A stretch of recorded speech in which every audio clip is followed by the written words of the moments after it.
Beowulf, translated by Francis Gummere. 21. Beowulf spake, Bairn of Ecgtheow, sorrow not, sage, it beseems us better friends to avenge than fruitlessly mourn them. Each of us all must his end abide in the ways of the world, so win who may glory ere death. When his days are told, that is the warrior's worthiest doom. Rise, O realm warder, ride we anon and mark the trail of the mother of Grendel. No harbour shall hide her, heed my promise, enfolding a field or forested mountain, or floor of the flood, let her flee where she will. But thou this day endure in patience, as I ween thou wilt, thy woes each one. Leaped up the greybeard, God he thanked, mighty Lord, for the man's brave words. For Hrothgar soon a horse was saddled, wave-maned steed, the sovereign wise stately rode on. His shield-armed men followed in force. The footprints led along the woodland, widely seen, a path o'er the plain where she passed and trod the murky moor. Of men-at-arms she bore the bravest and best ones dead, him who with Hrothgar the homestead ruled. On then went the atheling born, o'er stone cliffs, steep and straight defiles, narrow passes and unknown ways, headlands sheer, and the haunts of the Nacors. Foremost he fared, a few at his side of the wiser men, the ways to scan, till he found in a flash the forested hill, hanging over the hoary rock, a woeful wood. The waves below were dyed in blood. The Danish men had sorrow of soul, and for scaldings all, for many a hero 'twas hard to bear, ill for earls when Ashgera's head they found by the floor on the foreland there. Waves were welling, the warriors saw, hot with blood, but the horns sang off battle-song bold.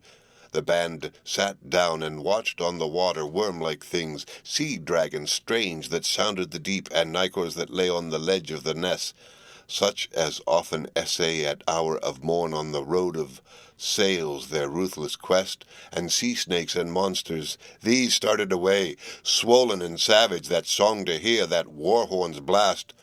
The warden of Geats, with bolt from bow, then balked of life of wave-work, one monster amid its heart, went the keen war shaft in water it seemed less doughty in swimming, whom death had seized. Swift on the billows, with boar spears well hooked and barbed, it was hard beset, done to death and dragged on the headland, wave roamer wondrous. Warriors viewed the grisly guest. Then girt him Beowulf in martial mail, nor mourned for his life, his breastplate broad and bright of hues, woven by hand, should the waters try, well could it ward the warrior's body, that battle should break on his breast in vain, nor harm his heart by the hand of a foe. And the helmet, white, that his head protected, was destined to dare the deeps of the flood. Through wave-whirlwind 'twas wound with chains, decked with gold, as in days of yore. The weaponsmith worked it wondrously, with swine form set it, that swords nowise brandished in battle could bite that helm. Nor was that the meanest of mighty helps which Hrothgar's orator offered at need. Hrunting they named the hilted sword of old-time heirlooms, easily first. Iron was its edge, all etched with poison, with battle-blood hardened, nor blenched it at fight in hero's hand, who held it ever on paths of peril prepared to go to folkstead of foes. Not first time this it was designed to do a daring task, for he bore not in mind the Baron of Ecgtheow, sturdy and strong, that speech he had made, drunk with wine. Now this weapon he lent to a stouter swordsman. Himself, though, durst not under welter of waters wager his life as loyal liegeman. So lost he his glory, honour of earls. With the other not so, who girded him now for the grim encounter. Read by Rick Kistner. For Lit to Go on the web at fcit.usf.edu.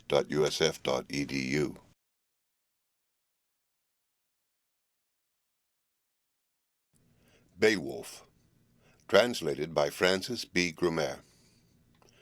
22. Beowulf spake, Bairn of Ecgtheow, have mind thou, honoured offspring of Healfdene, gold friend of men. Now I go on this quest, sovereign wise, what once was said. If in thy cause it came that I should lose my life, thou wouldst loyal bide to me, though fallen in father's place. Be guardian thou to this group of my thanes, my warrior friends, if war should seize me. And the goodly gifts thou gavest me, Hrothgar beloved, to Hygiaic send. Geatland's king may ken by the gold, Rethel's son see when he stares at the treasure, that I got me a friend for goodness famed, and joyed while I could in my jewel bestower. And let Unferth wield this wondrous sword, Earl, far honoured, this heirloom precious heart of edge. With Hrunting I seek doom of glory, or death shall take me. After these words, the Wieder great lord boldly hastened, biding never answer at all.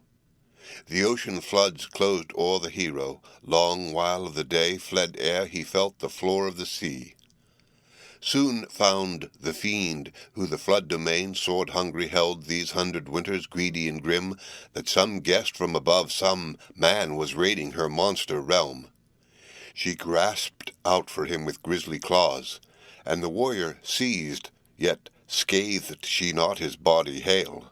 The breastplate hindered as she strove to shatter the sark of war, the linked harness with loathsome hand. Then bore this brine wolf, when bottom she touched, the Lord of Rings to the lair she haunted, whiles vainly he strove, though his valour held weapon to wield against wondrous monsters that sore beset him. Sea beasts many tried with fierce tusks to tear his mail, and swarmed on the stranger. But soon he marked he was now in some hall, he knew not which, where water never could work him harm, nor through the roof could reach him ever fangs of the flood. Firelight he saw, beams of a blaze that brightly shone. Then the warrior was ware of that wolf of the deep, mere wife monstrous. For mighty stroke he swung his blade, and the blow withheld not. Then sang on her head that seemly blade its war-song wild. But the warrior found the light of battle was loath to bite, to harm the heart, its hard edge failed the noble at need, yet had known of old strife hand to hand, and had helmets cloven, doomed men's fighting gear. First time this for the gleaming blade that its glory fell. Firm still stood, nor failed in valour, heedful of high deeds, Hygelac's kinsman. Flung away fretted sword, featly jewelled the angry earl. On earth it lay, steel-edged and stiff, his strength he trusted, hand-grip of might. So man shall do whenever in war he weens to earn him lasting fame, nor fears for his life. Seized then by shoulder, shrank not from combat the Geatish war-prince Grendel's mother. Flung then the fierce one, filled with wrath his deadly foe, that she fell to the ground. Swift on her part she paid him back with grisly grasp, and grappled with him. Spent with struggle, stumbled the warrior, fiercest of fighting men, fell adown. On the hall guest she hurled herself, hent her short sword, broad and brown-edged, the bairn to avenge the sole-born son. On his shoulder lay braided breast-mail, barring death, withstanding entrance of edge or blade. Life would have ended for Ecgtheow's son under wide earth, for that Earl of Geats, had his armour of war not aided him, battle-net hard, and holy God wielded the victory, wisest maker. The Lord of Heaven allowed his cause, and easily rose the Earl erect. Read by Rick Kishner. Full it to go on the web at fcit.usf.edu.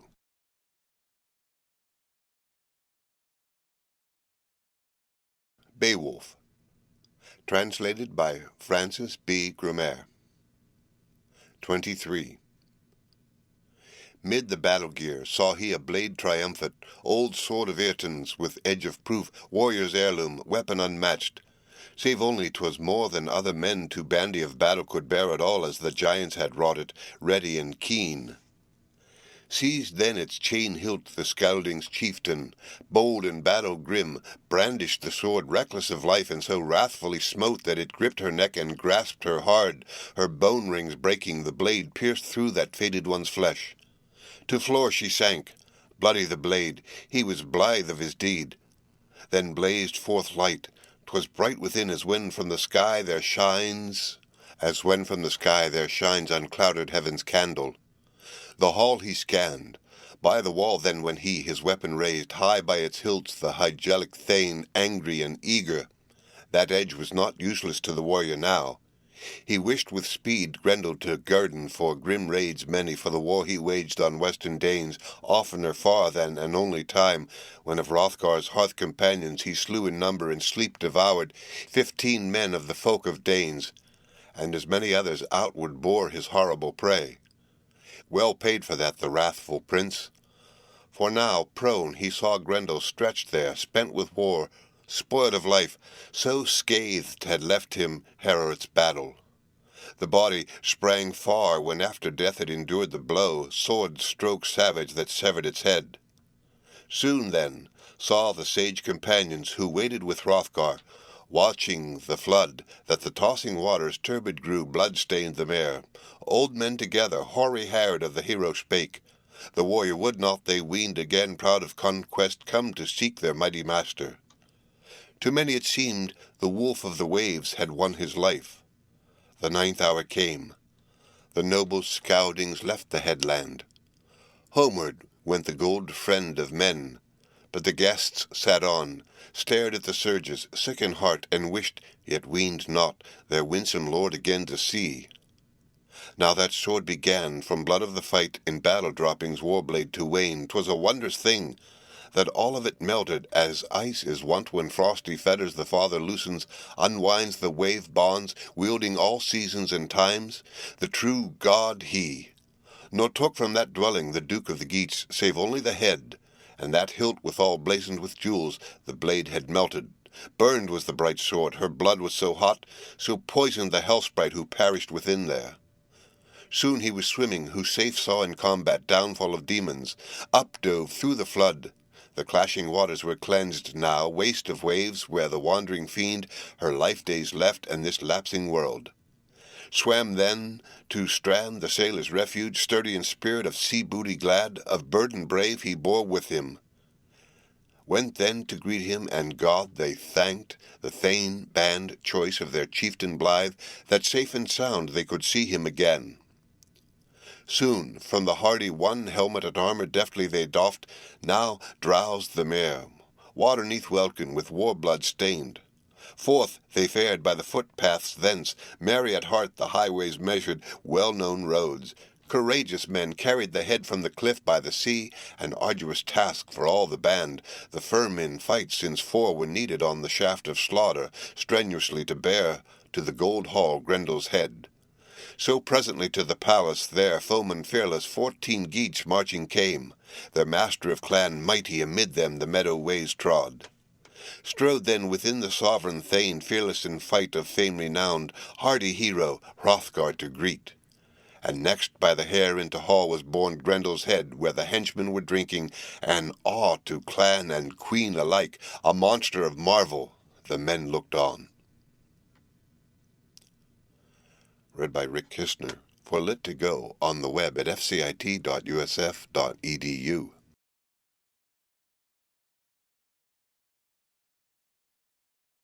Beowulf, translated by Francis Gummere. 24. Beowulf spake, bairn of Ecgtheow. Lo now, this sea-booty son of Healfdene, lord of Scoudings, we've lustily brought thee sign of glory, thou seest it here. Not lightly did I with my life escape. In war under water this work I essayed with endless effort, and even so my strength had been lost had the Lord not shielded me. Not a whit could I with runting do in work of war, though the weapon is good. Yet a sword the sovereign of men vouchsafed me, to spy on the wall there in splendour hanging, old, gigantic. How oft he guides the friendless wight, and I fought with that brand, felling in fight, since fate was with me, the house's wardens. That war sword then all burned, bright blade, when the blood gushed o'er it, battle sweat hot, but the hilt I brought back from my foes. So avenged I their fiendish deeds, death fall of Danes, as was due and right. And this is my hest, that in Heorot now, safe, thou canst sleep with thy soldier band, and every thane of all thy folk, both old and young. No evil fear, Scoudings lord, from that side again, aught ill for thy earls, as erst thou must. Then the golden hilt, for that grey-haired leader, hoary hero, in hand was laid, giant wrought old. So owned and enjoyed it after downfall of devils the Danish lord, wonder-smith's work since the world was rid of that grim-souled fiend, the foe of God, murder marked, and his mother as well. Now it passed into power of the people's king, best of all that the oceans bound, who have scattered their gold o'er Scandia's isle.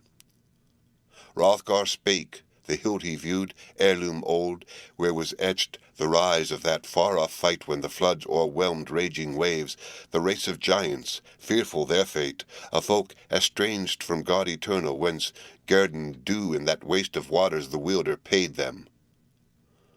So on the guard of shining gold and runic staves it was rightly said, for whom the serpent-traced sword was wrought, best of blades in bygone days, and the hilt well-rounded, the wise one spake, Son of Helfdene, silent were all.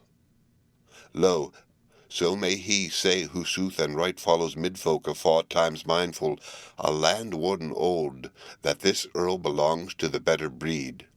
So borne aloft, thy fame must fly, O friend my Beowulf, far and wide o'er folksteads many. Firmly thou shalt all maintain mighty strength with mood of wisdom. Love of mine will I assure thee, as a while ago I promised, thou shalt prove a stay in future, in far-off years to folk of thine, to the heroes a help. Was not Heremod thus to offspring of Egwilla, honor scoutings, nor grew for their grace, but for grisly slaughter, for doom of death to the Danishman? He slew, wrath-swollen, his shoulder comrades, companions at board, so he passed alone, chieftain haughty from human cheer.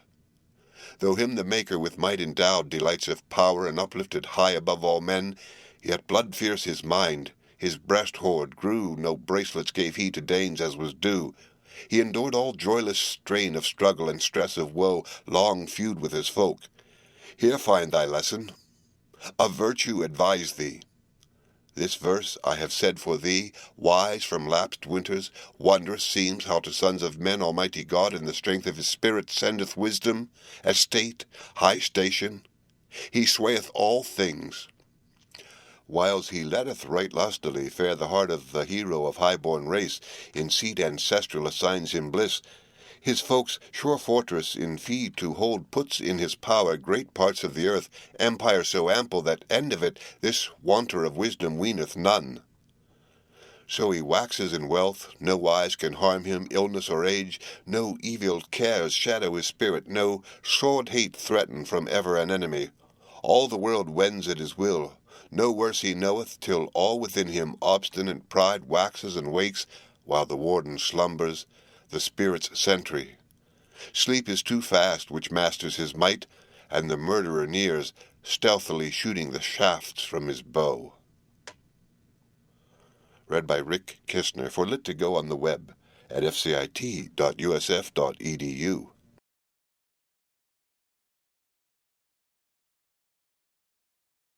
Beowulf, translated by Francis Gummere. 25. Under harness his heart, then, is hit indeed by sharpest shafts, and no shelter avails from foul behest of the hellish fiend. Him seems too little what long he possessed. Greedy and grim, no golden rings he gives for his pride, the promised future forgets he, and spurns, with all God has sent him, wonder-wielder of wealth and fame. Yet in the end, it ever comes that the frame of the body fragile yields, fated falls, and there follows another who joyously the jewels divides, the royal riches, nor recks of his forebear. Ban then such baleful thoughts, Beowulf dearest, best of men and the better part choose, profit eternal, and temper thy pride, warrior famous. The flower of thy might lasts now a while, but ere long it shall be that sickness or sword thy strength shall minish, or fang of fire, or flooding billow, or bite of blade, or brandished spear, or odious age, or the eye's clear beam wax dull and darken. Death, even thee in haste, shall o'erwhelm, thou hero of war. So the Ring-Danes these half-years 100 I ruled, wielded 'neath welkin, and warded them bravely from mighty ones many o'er Middle-earth, from spear and sword, till it seemed for me no foe could be found under fold of the sky. Lo, sudden the shift!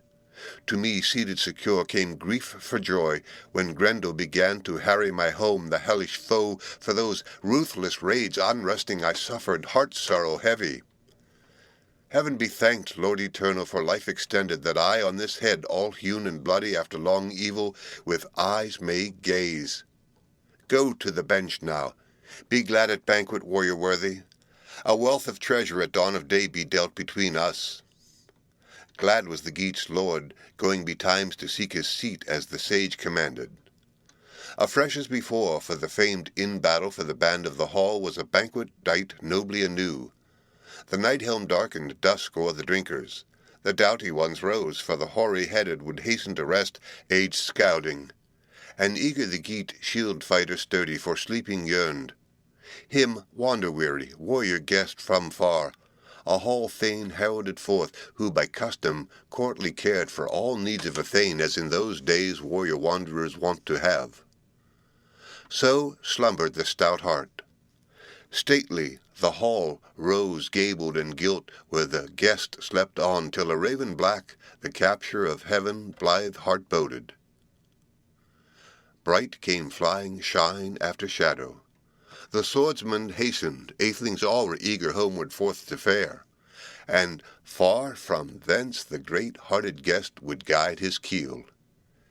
Bade then the hardy one, Hrunting, be brought to the son of Ecglaf. The sword bade him take excellent iron, and uttered his thanks for it, quoth that he counted it keen in battle, war-friend winsome. With words he slandered not edge of the blade. 'Twas a big-hearted man. Now eager for parting and armed at point, warriors waited, while went to his host that darling of Danes. The doughty atheling to high seat hastened, and Hrothgar greeted. Read by Rick Kistner, for Lit to Go on the web at fcit.usf.edu.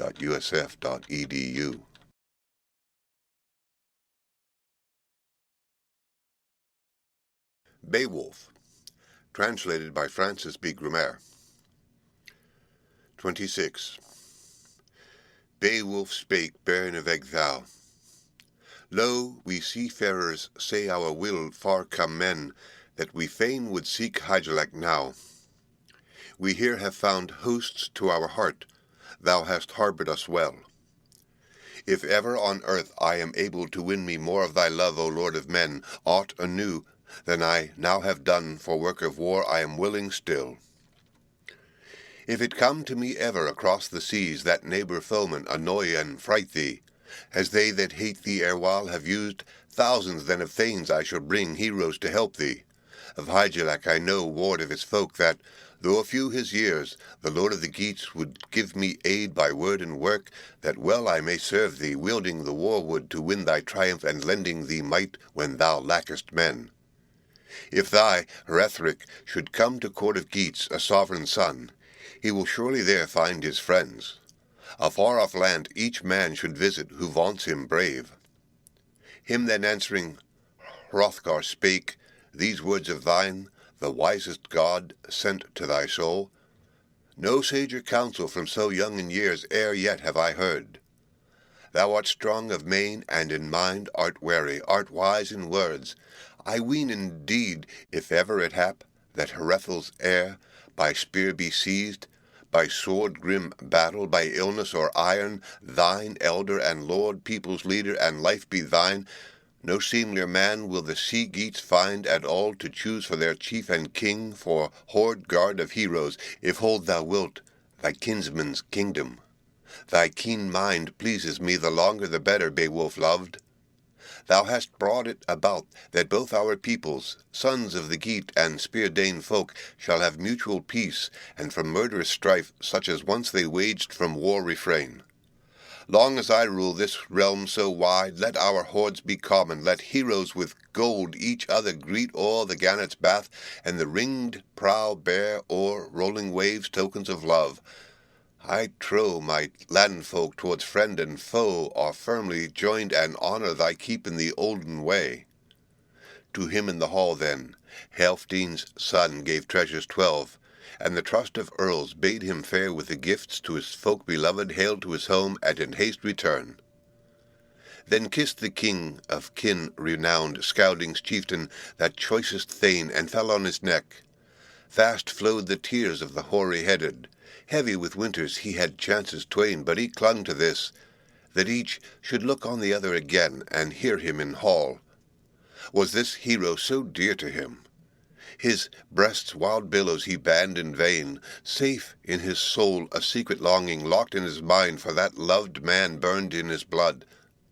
Then Beowulf strode, glad of his gold gifts, the grass-plot o'er warrior blithe, the wave-roamer bold riding at anchor, its owners awaiting. As they hastened onward, Hrothgar's gift they laughed at length. 'Twas a lord unpeered, every way blameless, till age had broken, it spareth no mortal his splendid might. Read by Rick Kistner, for lit to go on the web at fcit.usf.edu.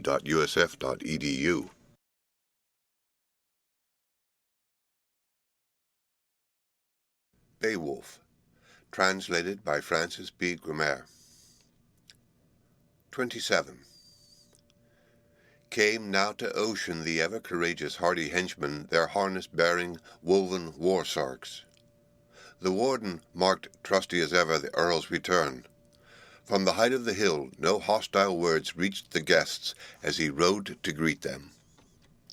"But welcome," he called to that Wader clan as the sheen-mailed spoilers to ship marched on.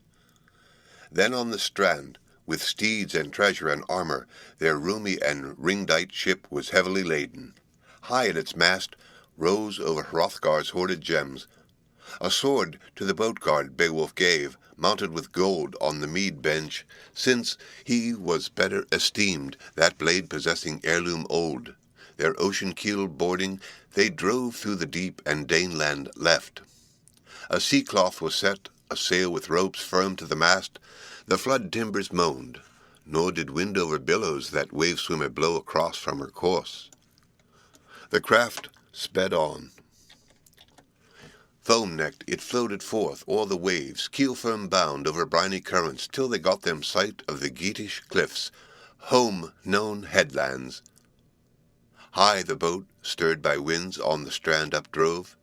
Helpful at haven, the harbour guard stood, who long already for loved companions by the water had waited and watched afar. He bound to the beach the broad-bosomed ship with anchor bands, lest ocean billows that trusty timber should tear away. Then Beowulf bade them bear the treasure, gold and jewels. No journey far was it thence to go to the giver of rings, Hygelec Hrethelling. At home he dwelt by the sea-wall close, himself and clan. Haughty that house, a hero the king, high the hall, and hygd right young, wise and wary. Though winters few in those fortress walls, he had found a home, Harith's daughter. Nor humbled her ways, nor grudged she gifts to the Geatish men of precious treasure. Not thrice pride showed she, folk queen famed, or that fell deceit. Was none so daring that durst make bold, save her lord alone of the liegemen dear, that lady full in the face to look. But forged fetters he found his lot, bonds of death, and brief the respite soon as they seized him. His sword doom was spoken, and the burnished blade a baleful murder proclaimed and closed. No queenly way for women to practice, though peerless she, that the weaver of peace from warrior dear by wrath and lying his life should reave. But Hemming's kinsmen hindered this, for over their ale men also told that of these folk horrors fewer she wrought onslaughts of evil after she went gold-decked bride to the brave young prince, atheling haughty, and Offa's hall all the fallow flood at her father's bidding safely sought, which since she prospered, royal, throned, rich in goods, thane of the fair life fate had sent her, and leal in love to the lord of warriors. He of all heroes I heard of ever, from sea to sea of the sons of earth, most excellent seemed. Henceforth was praised for his fighting and feeing by far-off men, the spear-bold warrior. Wisely he ruled over his empire. Eoma woke to him help of heroes, Hemming's kinsman, grandson of Garmund, grim in war. Read by Rick Kistner, for lit to go on the web at fcit.usf.edu.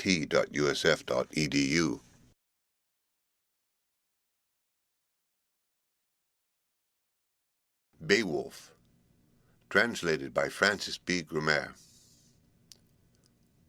28. Hastened the hardy one, henchman with him, sandy strand of the sea to tread in widespread ways.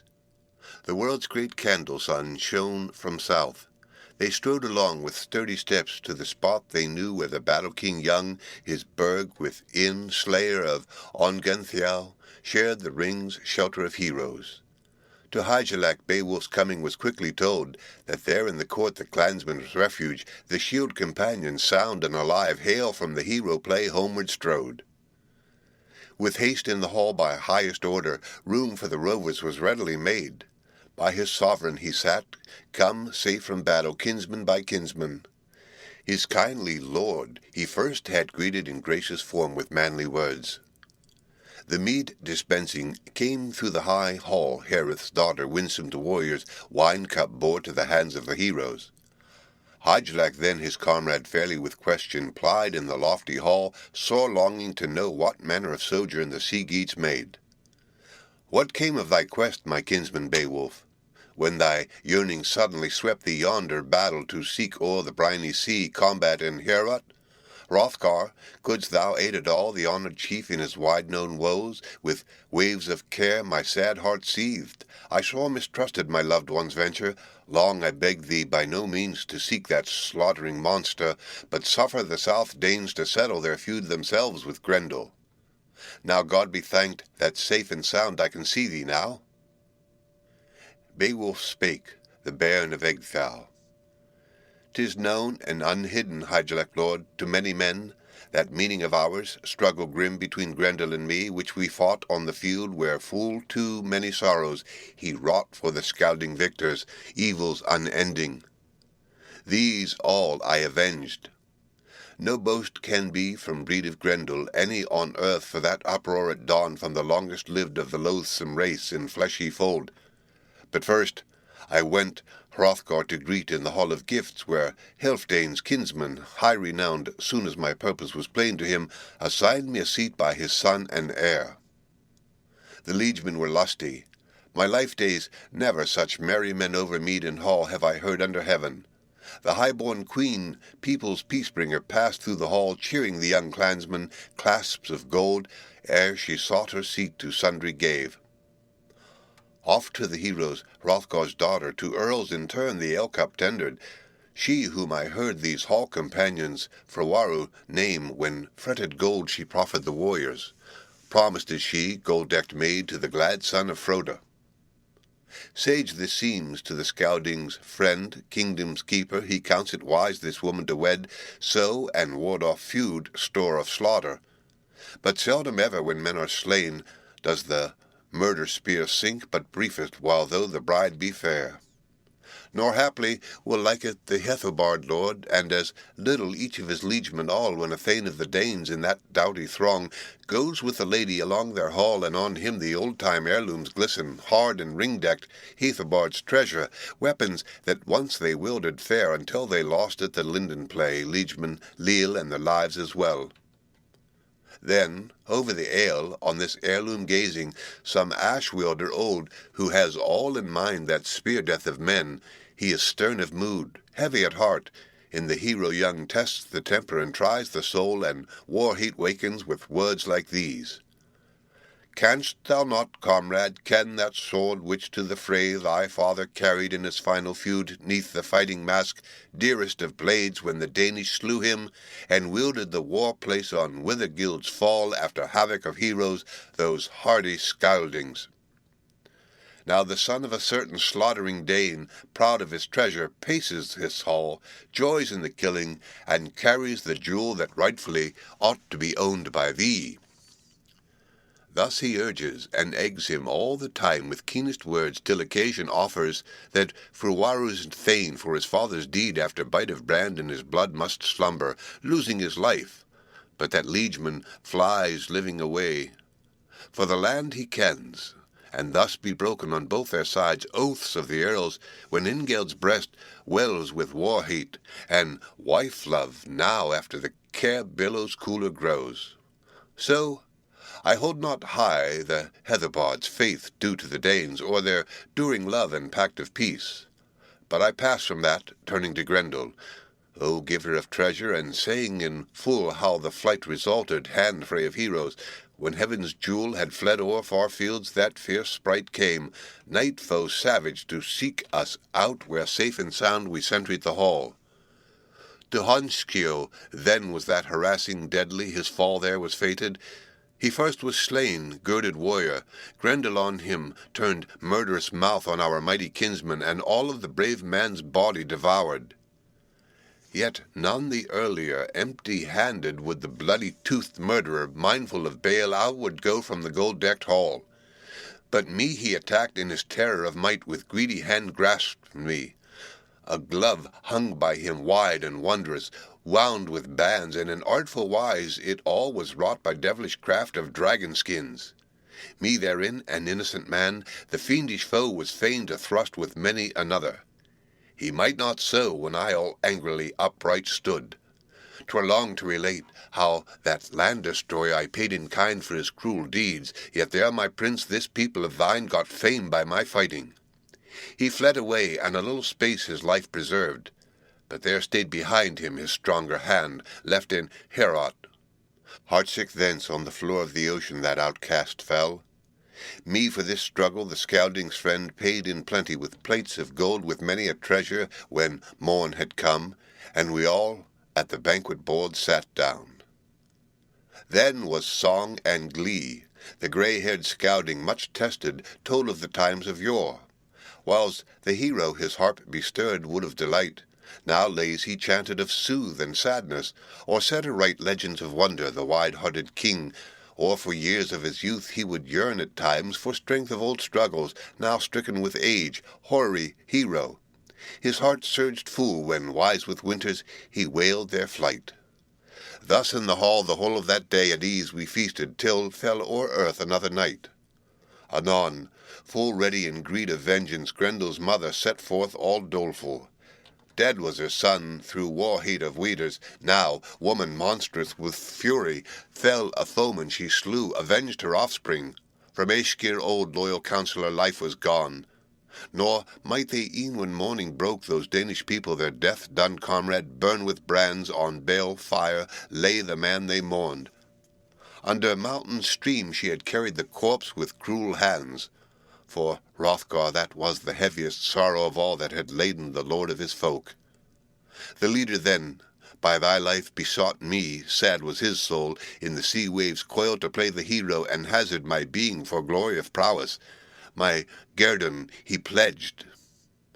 I then in the waters, 'tis widely known, that sea-floor guardian savage found. Hand to hand there awhile we struggled, billows welled blood. In the briny hall her head I hewed with a hardy blade from Grendel's mother, and gained my life, though not without danger. My doom was not yet. Then the haven of heroes, Helfdene's son, gave me and Garden great gifts of price. Read by Rick Kirshner, for Lit to Go on the web at fcit.usf.edu.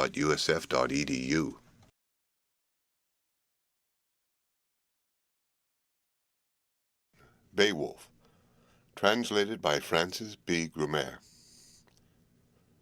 29. So held this king to the customs old, that I wanted for naught in the wage I gained. The meed of my might he made me gifts, Helfdene's heir, for my own disposal. Now to thee, my prince, I proffer them all, gladly give them. Thy grace alone can find me favour. Few indeed have I of kinsmen, save Hygelac, thee. Then he bade them bear him the boar-head standard, the battle-helm high, and breastplate grey, the splendid sword. Then spake in form, me this war-gear the wise old prince Hrothgar gave, and his hest he added, that its story be straightway said to thee. A while it was held by Heorgar king, for long time lord of the land of Scoundings. Yet not to his son the sovereign left it, to daring Heorweird, dear as he was to him, his harness of battle. Well, hold thou it all. And I heard that soon passed o'er the path of this treasure an apple fallow, 4 good steeds, each like the others, arms and horses he gave to the king. So should kinsmen be, not weave one another the net of wiles, or with deep hid treachery death contrive for neighbour and comrade. His nephew was ever by hardy Hygelac held full dear, and each kept watch o'er the other's weal. I heard too the necklace to Hygd he presented, wonder-wrought treasure which Wealhtheow gave him, sovereign's daughter. 3 steeds he added, slender and saddled gay. Since such gift the gem gleamed bright on the breast of the queen. Thus showed his strain, the son of Ecgtheow, and as a man remarked for mighty deeds and acts of honour. At ale he slew not comrade or kin, nor cruel his mood, though of sons of earth his strength was greatest, a glorious gift that God had sent the splendid leader. Long was he spurned and worthless by Geatish warriors held. Him at mead the master of clans failed full oft to favour at all. Slack and shiftless the strong men deemed him profitless prince. But payment came to the warrior honoured for all his woes. Then the bulwark of earls bade bring within hardy chieftain Hrethel's heirloom garnished with gold. No Geat e'er knew in shape of a sword a statelier prize. The brand he laid in Beowulf's lap, and of hides assigned him 7,000 with house and high seat. They held in common land alike by their line of birth, inheritance, home, but higher the king because of his rule o'er the realm itself. Now further it fell within the flight of years, with harryings horrid, that Hygelac perished, and Heardred too, by hewing of swords under the shield-wall slaughtered lay, when him at the van of his victor folk sought hardy heroes, Heatho Scilfing's in arms o'erwhelming Hereric's nephew. Then Beowulf came as king this broad realm to wield, and he ruled it well 50 winters, a wise old prince warding his land, until one began in the dark of night a dragon to rage. In the grave on the hill a hoard it guarded, in the stone barrow steep. A straight path reached it, unknown to mortals. Some man, however, came by chance that cave within to the heathen hoard. In hand he took a golden goblet, nor gave he it back, stole with it away while the watcher slept by thievish wiles. For the warden's wrath prince and people must pay betimes. Read by Rick Kistner. For Lit to Go on the web at fcit.usf.edu.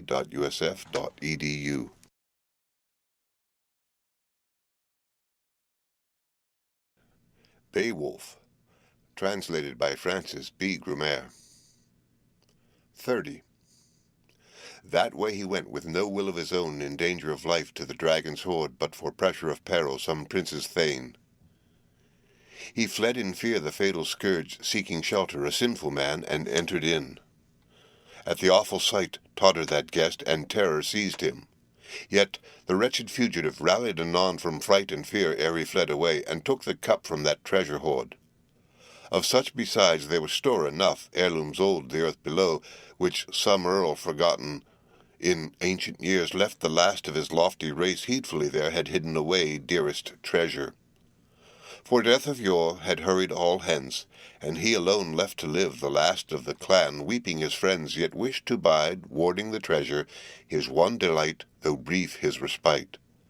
The barrow, new ready, to strand and sea wave stood anear, hard by the headland, hidden and closed.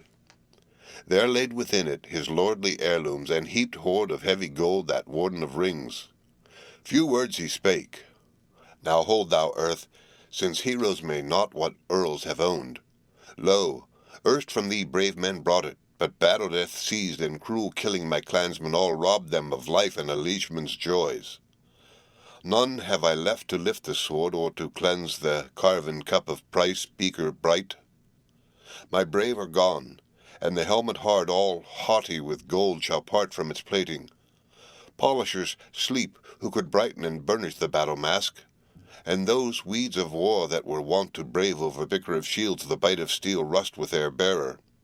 The ringed maul fares not far with famous chieftain at sight of hero. No harp's delight, no glee-wood's gladness, no good hawk now flies through the hall, nor horses fleet stamp in the burgstead. Battle and death the flower of my race have reft away. Mournful of mood thus he moaned his woe, alone for them all, and unblithe wept by day and by night, till death's fell wave overwhelmed his heart. His hoard of bliss, that old ill-doer open found, who blazing at twilight the barrows haunteth, naked foe dragon flying by night, folded in fire. The folk of earth dread him sore. 'Tis his doom to seek hoard in the graves, and heathen gold to watch many wintered, nor wins he thereby.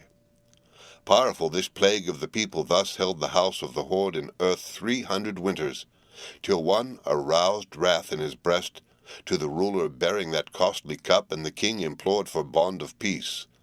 So the barrow was plundered, borne off was his booty, his boon was granted that wretched man, and his ruler saw first time what was fashioned in far-off days. When the dragon awoke, new woe was kindled. O'er the stone he snuffed. The stark heart found footprint of foe who so far had gone in his hidden craft by the creature's head. So may the undoomed easily flee evils and exile if only he gain the grace of the wielder.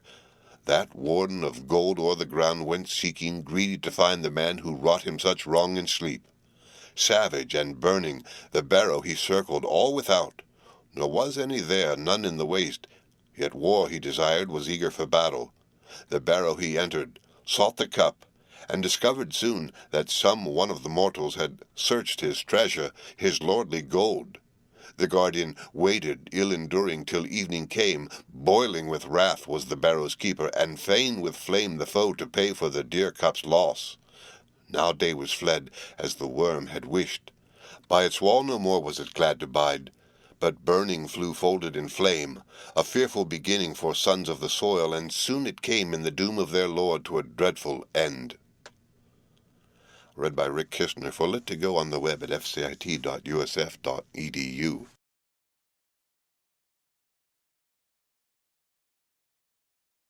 Beowulf, translated by Francis Gummere. 31. Then the baleful fiend its fire belched out, and bright homes burned. The blaze stood high, all lands folk frighting. No living thing would that loathly one leave as aloft it flew. Wide was the dragon's warring seen, its fiendish fury far and near, as the grim destroyer those Geatish people hated and hounded. To hidden lair, to its hoard it hastened at hint of dawn.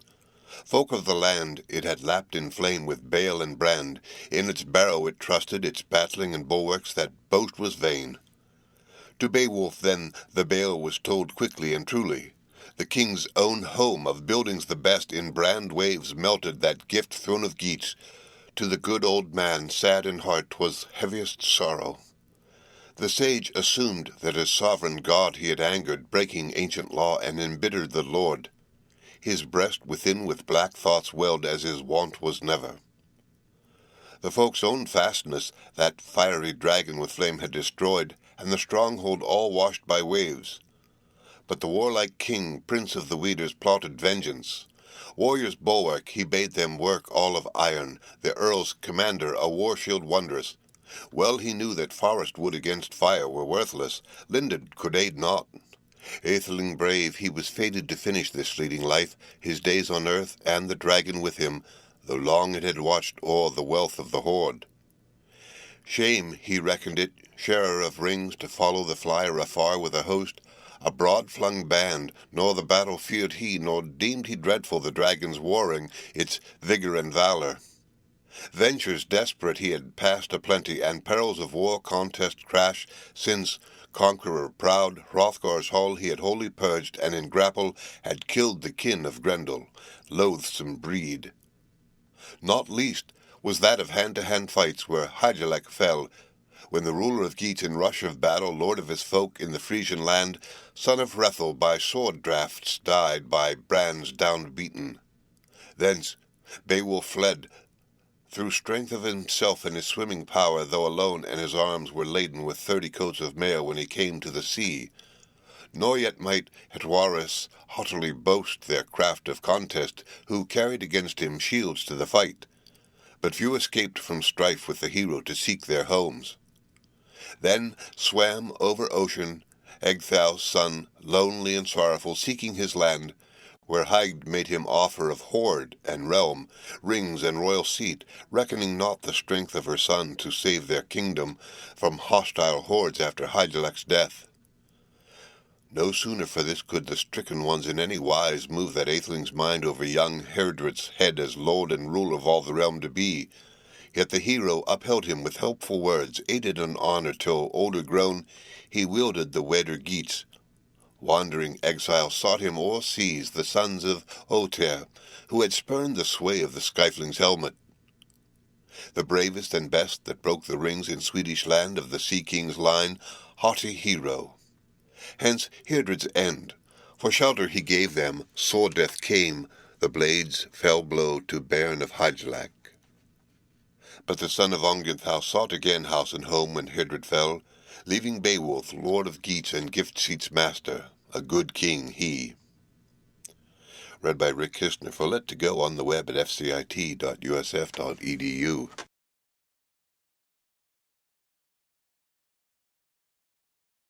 Beowulf, translated by Francis Gummere. 32. The fall of his lord he was fain to requite in after days, and to Eadgils he proved friend to the friendless, and forces sent over the sea to the son of Ohtere, weapons and warriors. Well repaid he those care paths cold when the king is slew. Thus safe through struggles the son of Ecgtheow had passed aplenty, through perils dire with daring deeds, till this day was come that doomed him now with the dragon to strive. With comrades 11, the lord of Geats, swollen in rage, went seeking the dragon. He had heard whence all the harm arose, and the killing of clansmen, that cup of price on the lap of the lord had been laid by the finder. In the throng was this 1/13th man, starter of all the strife, and ill, care-laden captive, cringing thence forced and reluctant, he led them on till he came in ken of that cavern hall the barrow delved near billowy surges flood of ocean. Within 'twas full of wire golden jewels. A jealous warden, warrior trusty, the treasures held, lurked in his lair. Not light the task of entrance for any of earth-born men. Sat on the headland, the hero king spake words of hail to his hearth companions, gold friend of Geats. All gloomy his soul, wavering, death-bound. Wired full nigh stood ready to greet the grey-haired man, to seize his soul hoard, sunder apart life and body. Not long would be the warrior's spirit enwombed with flesh. Beowulf spake, the bairn of Ecgtheow. Through store of struggles I strove in youth, mighty feuds, I mind them all. I was 7 years old when the sovereign of rings, friend of his folk, from my father took me, had me and held me, Hrethel the king with food and fee, faithful in kinship. Ne'er while I lived there he loathlier found me, bairn in the burg, than his birthright sons, Herbeld, and Hæthcyn, and Hygelac mine. For the eldest of these, by unmeet chance, by kinsman's deed, was the death-bed strewn, when Hæthcyn killed him with horny bow, his own dear liege laid low with an arrow, missed the mark, and his mate shot down, one brother the other with bloody shaft. A feeless fight and a fearful sin, horror to Hrethel, yet hard it was, unavenged must the atheling die. Too awful it is for an aged man to bide and bear that his bairn so young rides on the gallows. A rhyme he makes, sorrow-song for his son, there hanging as rapture of ravens. No rescue now can come from the old disabled man. Still is he minded as morning breaks of the heir gone elsewhere. Another he hopes not he will bide to see his burg within his ward for his wealth, now the one has found doom of death that the deed incurred. Forlorn, he looks on the lodge of his son, wine-hall waste, and wind-swept chambers, reft of revel. The rider sleepeth, the hero far hidden. No harp resounds, in the courts no wassail, as once was heard. Read by Rick Kistner for Let to Go on the web at fcit.usf.edu.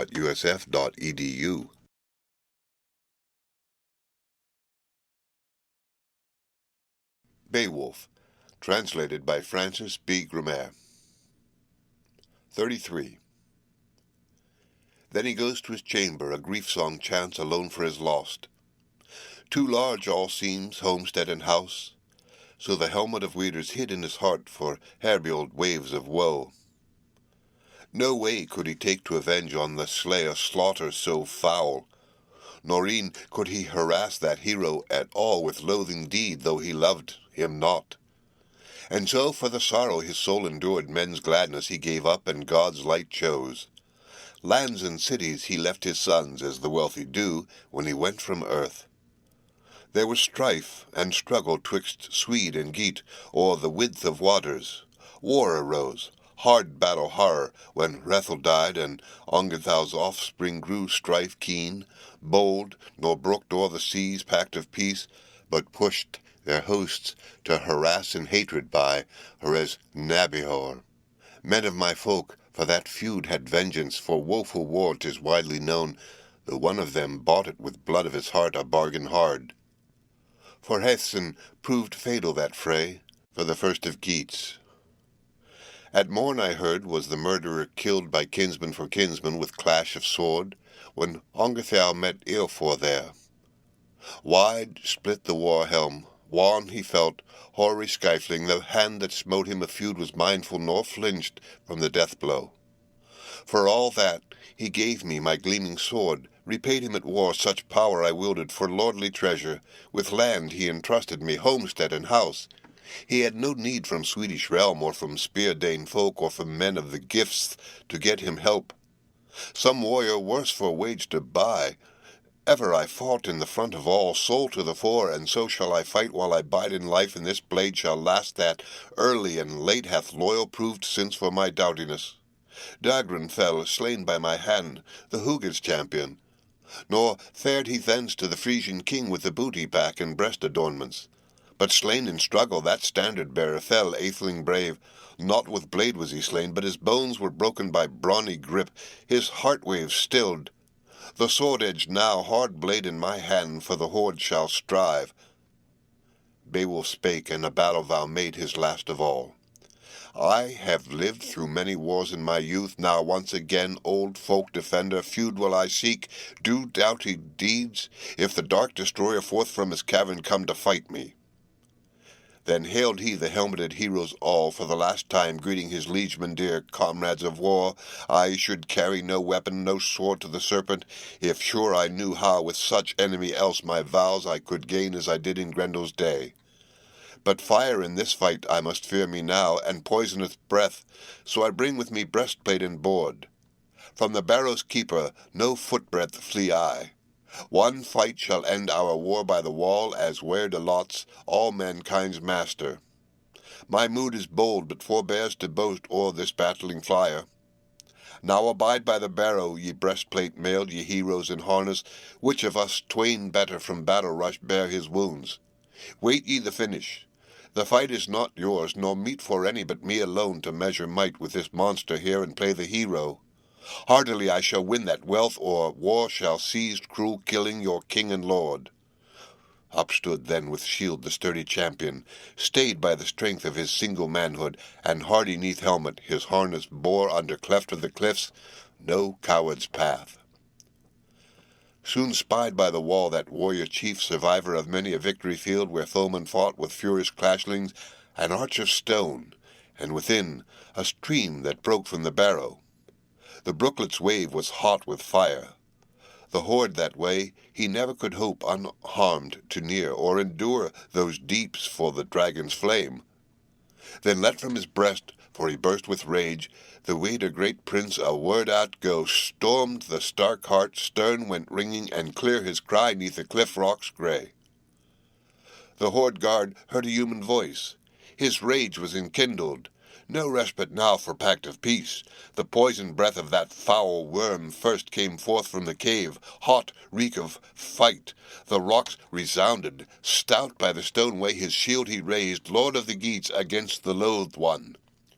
While with courage keen that coiled foe came seeking strife, the sturdy king had drawn his sword, not dull of edge, heirloom old, and each of the two felt fear of his foe, though fierce their mood. Stoutly stood with his shield high raised the warrior king, as the worm now coiled together amain. The mailed one waited. Now spire by spire, fast sped and glided that blazing serpent. The shield protected soul and body a shorter while for the hero king than his heart desired, could his will have wielded the welcome respite but once in his life. But Wyrd denied it, and victory's honours. His arm he lifted, lord of the Geats, the grim foe smote with atheling's heirloom. Its edge was turned brown, blade on the bone, and bit more feebly than its noble master had need of then in his baleful stress. Then the barrow's keeper waxed full wild for that weighty blow, cast deadly flames, wide drove and far those vicious fires. No victor's glory the Geats' lord boasted, his brand had failed, naked in battle as never it should, excellent iron. 'Twas no easy path that Ecgtheow honoured ere must tread over the plain to the place of the foe, for against his will he must win a home elsewhere, far as must all men, leaving this lapsing life. Not long it was ere those champions grimly closed again. The horde guard was heartened. High heaved his breast once more, and by peril was pressed again, enfolded in flames the folk commander. Nor yet about him his band of comrades, son of Aethelings, armed, stood with warlike front, to the woods they bent them, their lives to save. But the soul of one with care was cumbered. Kinship true can never be marred in a noble mind. Read by Rick Kistner for Lit to Go on the web at fcit.usf.edu.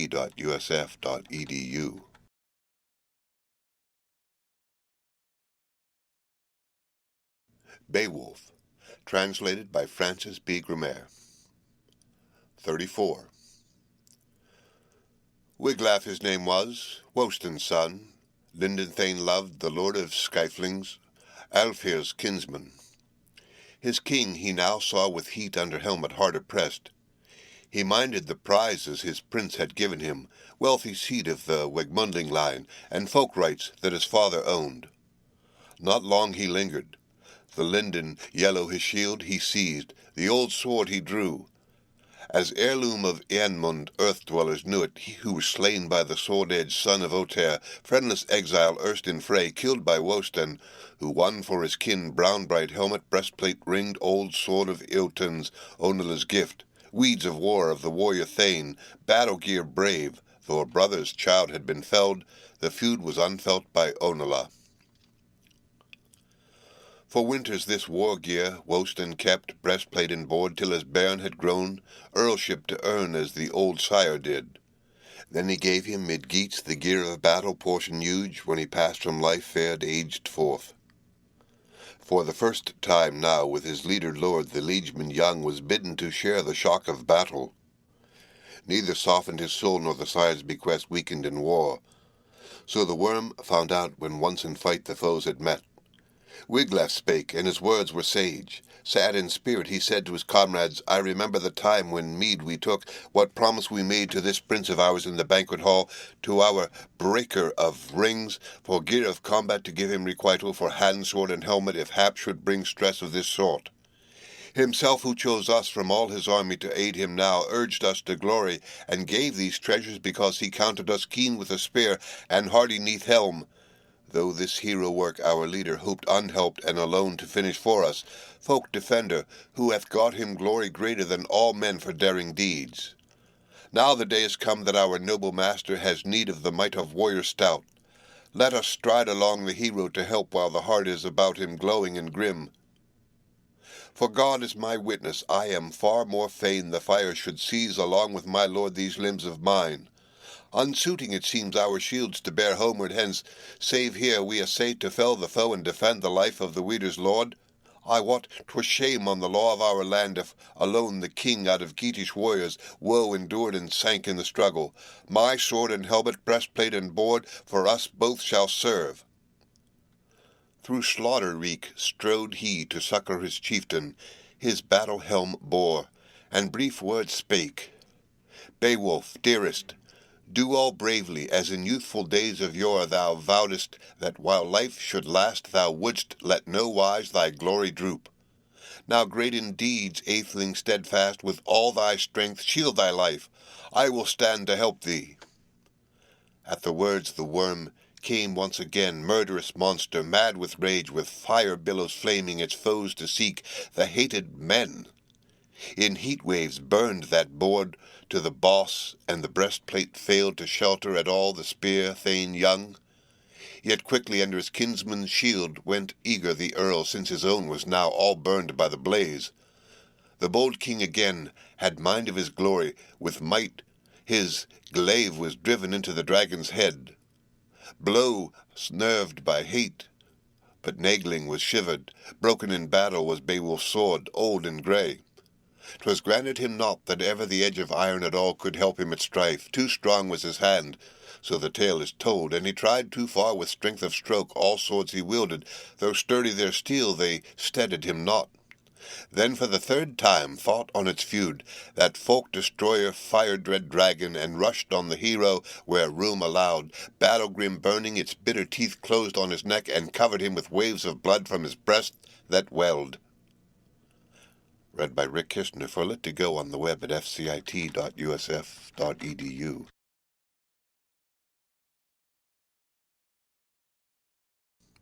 Beowulf, translated by Francis Gummere. 35. 'Twas now, men say, in his sovereign's need that the Earl made known his noble strain, craft and keenness and courage enduring. Heedless of harm, though his hand was burned, hardy-hearted, he helped his kinsman. A little lower, the loathsome beast he smote with sword. His steel drove him bright and burnished. That blaze began to lose and lessen. At last the king wielded his wits again, war-knife drew, a biting blade by his breastplate hanging, and the Weeder's helm smote that worm asunder, felled the foe, flung forth its life. So had they killed it, kinsmen both, aethelings twain. Thus an earl should be in danger's day. Of deeds of valour this conqueror's hour of the king was last of his work in the world. The wound began, which that dragon of earth had erst inflicted, to swell and smart, and soon he found in his breast was boiling, baleful and deep pain of poison.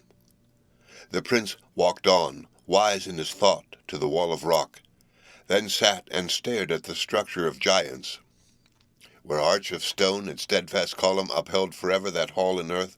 Yet here must the hand of the henchman peerless lave with water his winsome lord, the king and conqueror covered with blood, with struggle spent, and unspan his helmet. Beowulf spake in spite of his hurt, his mortal wound. Full well he knew his portion now was past and gone of earthly bliss, and all had fled of his file of days, and death was near. I would fain bestow on son of mine this gear of war would given me now, that any heir should after me come of my proper blood. This people I ruled 50 winters. No folk king was there, none at all of the neighbouring clans, who war would wage me with warriors' friends, and threat me with horrors. At home I bided what fate might come, and I cared for mine own. Feuds I sought not, nor falsely swore ever on oath. For all these things, though fatally wounded, fain am I. From the ruler of man no wrath shall seize me, when life from my frame must flee away, for killing of kinsmen. Now quickly go and gaze on that hoard neath the hoary rock. Wiglaf, loved, now the worm lies low, sleeps, heartsore of his spoil bereaved, and fair in haste. I would fain behold the gorgeous heirlooms, golden store, have joy in the jewels and gems, lay down softlier for sight of this splendid hoard, my life and the lordship I long have held. Read by Rick Kistner. For Lit to Go on the web at fcit.usf.edu.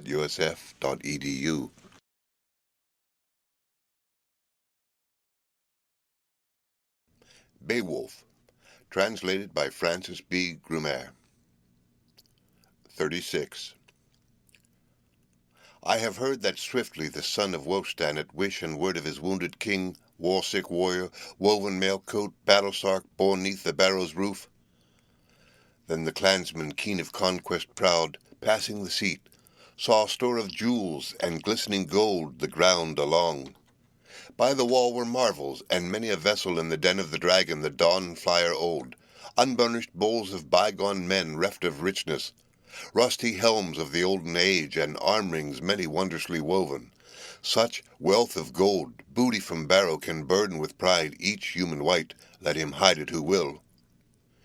His glance, too, fell on a gold-wove banner high o'er the hoard of handiwork noblest, brilliantly broidered, so bright its gleam, all the earth floor he easily saw, and viewed all these vessels. No vestige now was seen of the serpent. The sword had ta'en him. Then I heard the hill of its hoard was reft. Old work of giants, by one alone he burdened his bosom with beakers and plate, at his own good will, and the ensign took, brightest of beacons.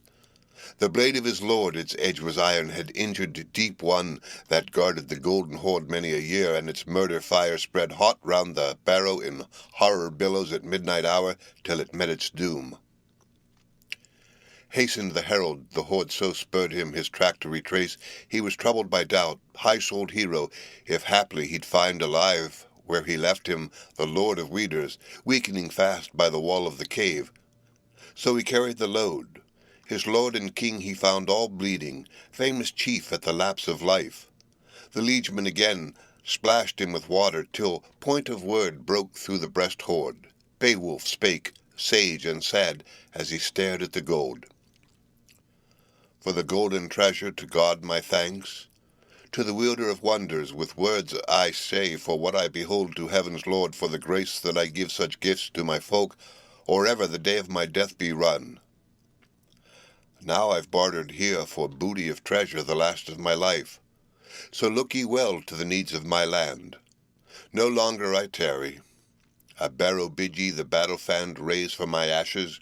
'Twill shine by the shore of the flood to folk of mine memorial fair, on Hrone's headland high uplifted, that ocean wanderers oft may hail Beowulf's barrow, as back from far they drive their keels o'er the darkling wave. From his neck he unclasped the collar of gold. Valorous king to his vassal gave it, with bright gold helmet, breastplate, and ring.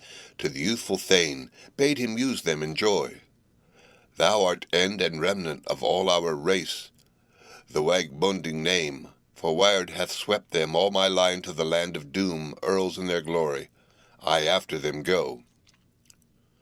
This word was the last which the wise old man harboured in heart, ere hot death waves of balefire he chose. From his bosom fled his soul, to seek the saint's reward. Read by Rick Kistner for Lit to Go on the web at fcit.usf.edu.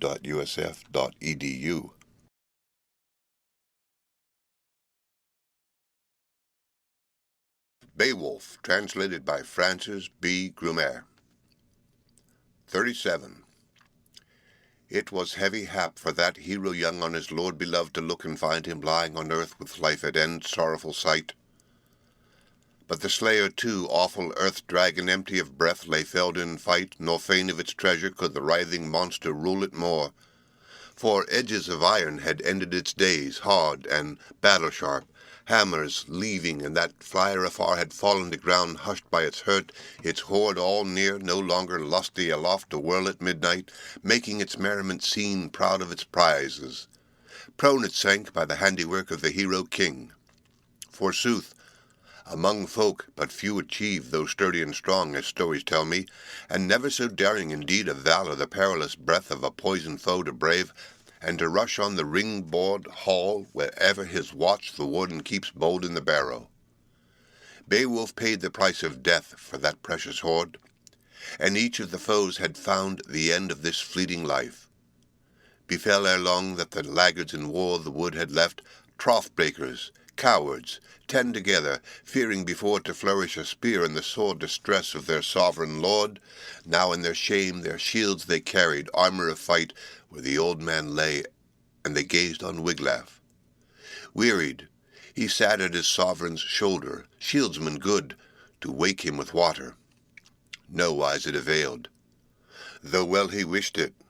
In world no more could he bury a life for that leader of battles, nor baffle the will of all-wielding God. Doom of the Lord was law o'er the deeds of every man, as it is today. Grim was the answer, easy to get from the youth for those that had yielded to fear. Wiglaf spake, the son of Wostan. Mournful he looked on those men unloved.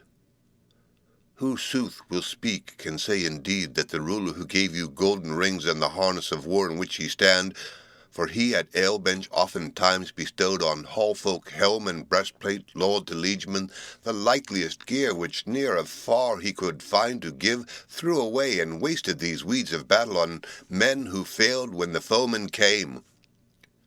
Not at all could the king of his comrades in arms venture to vaunt, though the victory-wielder God gave him grace that he got revenge so with his sword in stress and need. To rescue his life 'twas little that I could serve him in struggle, Yet shift I made, hopeless it seemed, to help my kinsman. Its strength ever waned when with weapon I struck that fatal foe, and the fire less strongly flowed from its head. Too few the heroes in the throe of contest that thronged to our king. Now gift of treasure and girding of sword, joy of the house and home delight shall fail your folk. His freehold land every clansman within your kin shall lose and leave when lords high-born hear afar of that flight of yours, a fameless deed. Yea, death is better for liegemen all than a life of shame. Read by Rick Kistner, for Lit to Go, on the web at fcit.usf.edu.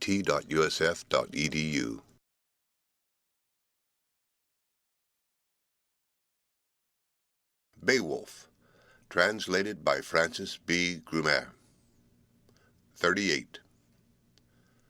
That battle toil bade he at Burg to announce at the fort on the cliff, where full of sorrow all the morning earls had sat, daring shieldsmen in doubt of twain. Would they wail as dead or welcome home their lord beloved? Little kept back of the tidings knew, but told them all the herald that up the headland rode. Now the willing give it to either folk in deathbed lies, the lord of Geats on the slaughter bed sleeps by the serpent's deed. And beside him is stretched that slayer of men with knife wounds sick. No sword availed on the awesome thing in any wise to work a wound. There Wiglaf sitteth, woe stands bairn by Beowulf's side, the living earl by the other dead, and heavy of heart a head watch keeps o'er friend and foe. Now our folk may look for waging of war, when once unhidden to Frisian and Frank the fall of the king is sped afar. The strife began when hot on the Hugers Hygelac fell and fared with his fleet to the Frisian land. Him there, the Hetwaris, humbled in war, plied with such prowess their power o'erwhelming, that the bold in battle bowed beneath it and fell in fight. To his friends no wise could that earl give treasure, and ever since the Merowing's favour has failed us wholly. Nor aught expect I of peace and faith from Swedish folk. 'Twas spread afar, how Ongathau reft at Ravenswood, haths in wrestling of hope and life, when the folk of Geats for the first time sought in wanton pride the warlike Skyflings. Soon the sage old sire of Ohtere, ancient and awful, gave answering blow.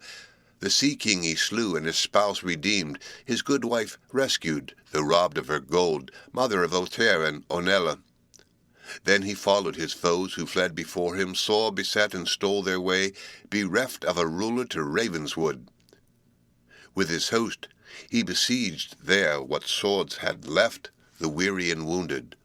Woes he threatened the whole night through to that hard-pressed throng. Some with the morrow his sword should kill, some should go to the gallows tree for rapture of ravens. But rescue came with dawn of day for those desperate men, when they heard the horn of Hygelac sound tones of his trumpet. The trusty king had followed their trail with faithful band. Read by Rick Kistner, for Lit to Go, on the web at fcit.usf.edu.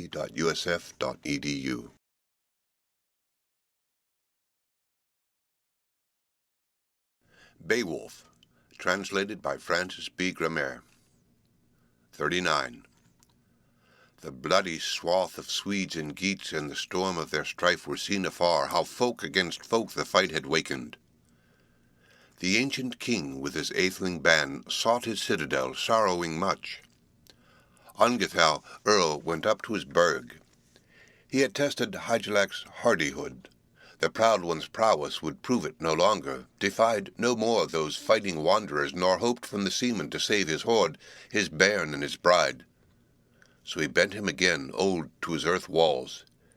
Yet after him came with slaughter for Swedes the standards of Hygelac, o'er peaceful plains in pride advancing, till Rethlings fought in the fenced town. Then Ongathau with edge of sword the hoary bearded was held at bay, and the folk king there was forced to suffer Eofor's anger.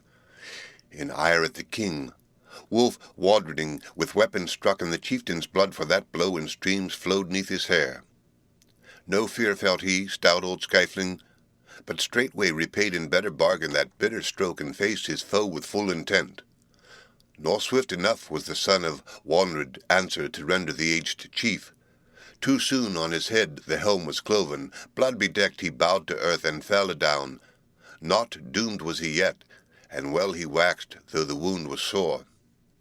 Then the hardy Hygelac Thane, when his brother fell, with broad bands smote giant's sword crashing through giant's helm across the shield wall, sank the king, his folk's old herdsman, fatally hurt.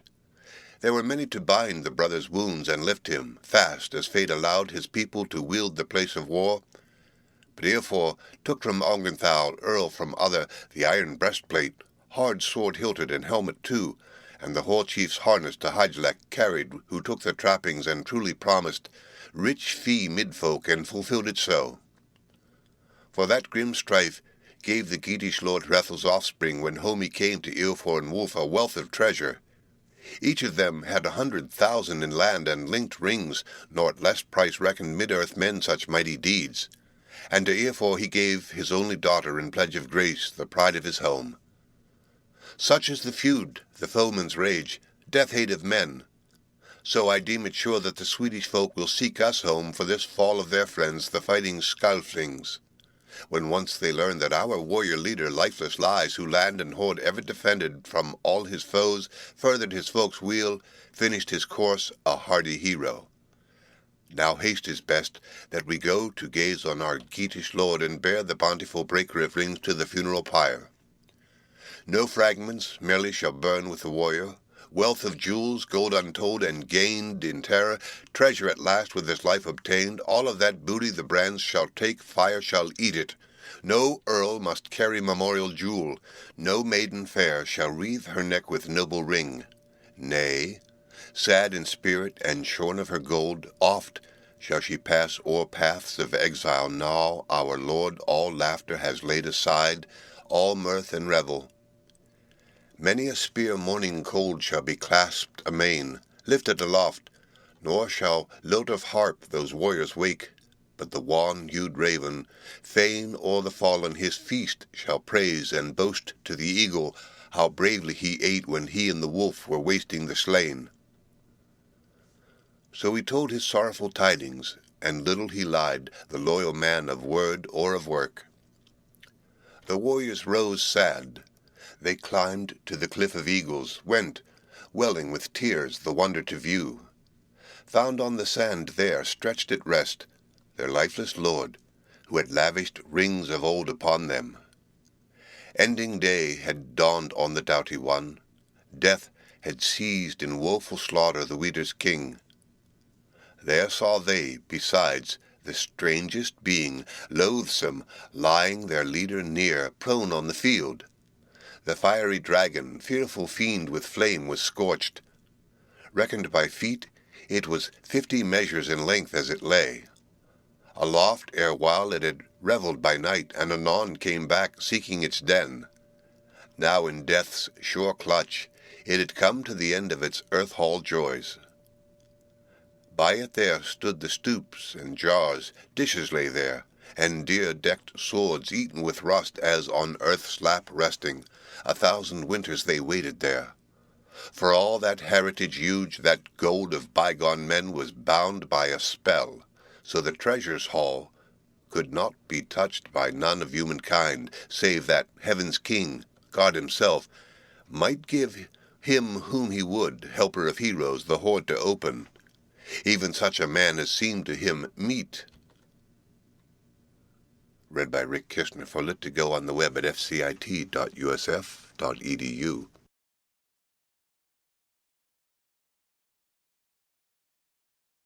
Beowulf, translated by Francis Gummere. 40. A perilous path it proved he trod, who heinously hid that hall within, wealth under wall. Its watcher had killed one of a few, and the feud was avenged in woeful fashion. Wondrous seems it what manner a man of might and valour oft ends his life, when the earl no longer in mead-hall may live with loving friends. So Beowulf, when that barrow's warden he sought in the struggle, himself knew not in what wise he should wend from the world at last. For princes potent, who placed the gold with a curse to doomsday, covered it deep, so that marked with sin the man should be hedged with horrors, in hell bonds fast, racked with plagues who should rob their hoard. Yet no greed for gold, but the grace of heaven, ever the king had kept in view. Wiglaf spake, the son of Wostan. At the mandate of one, oft warriors many sorrow must suffer, and so must we. The people's shepherd showed not aught of care for our counsel, king beloved.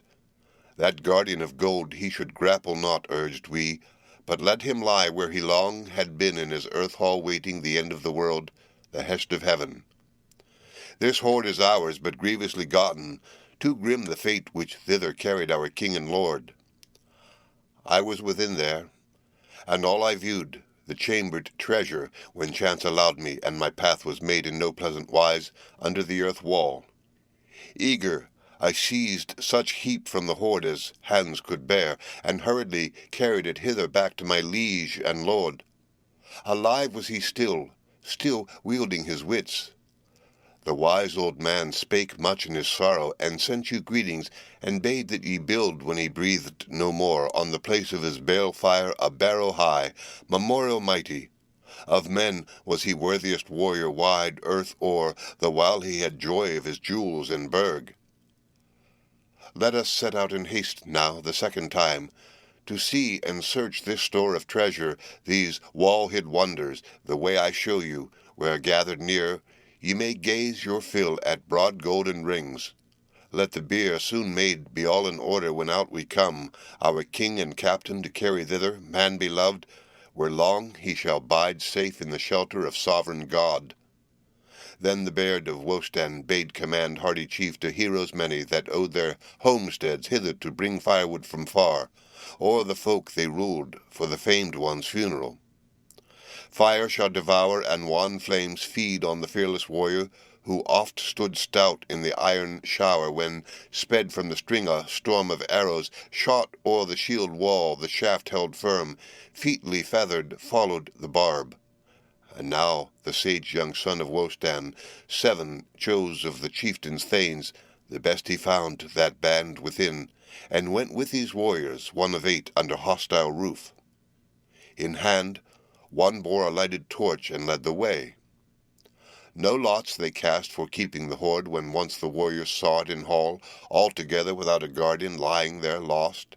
And little they mourned when they had hastily haled it out, dear bought treasure. The dragon they cast, the worm, o'er the wall for the wave to take, and surges swallowed that shepherd of gems. Then the woven gold on a wain was laden countless quite, and the king was born, hoary hero, to Huron's nest. Read by Rick Kistner. For lit to go on the web at fcit.usf.edu.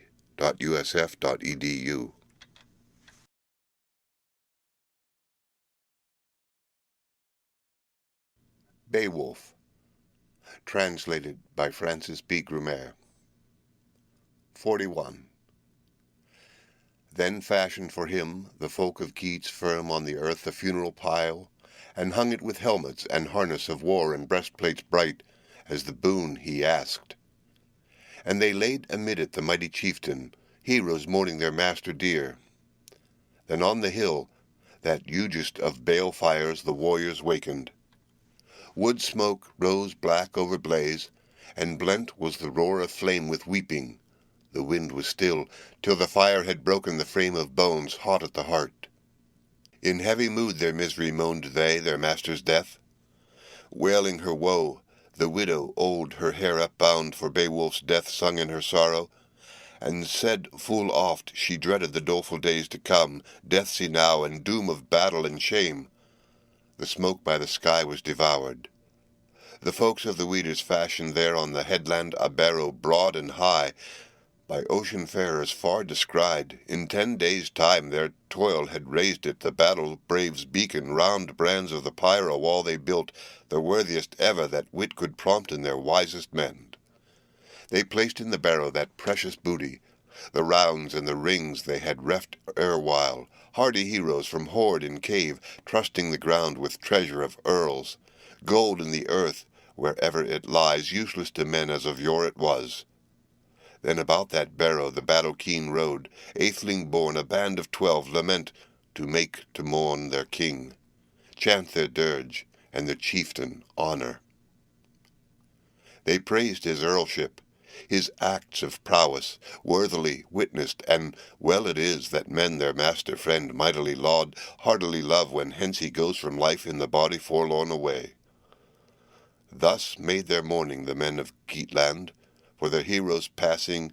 His hearth companions quoth that of all the kings of earth, of men he was mildest and most beloved, to his kin the kindest, keenest for praise. The End of Beowulf. Read by Rick Kishner for Lit2Go on the web at fcit.usf.edu.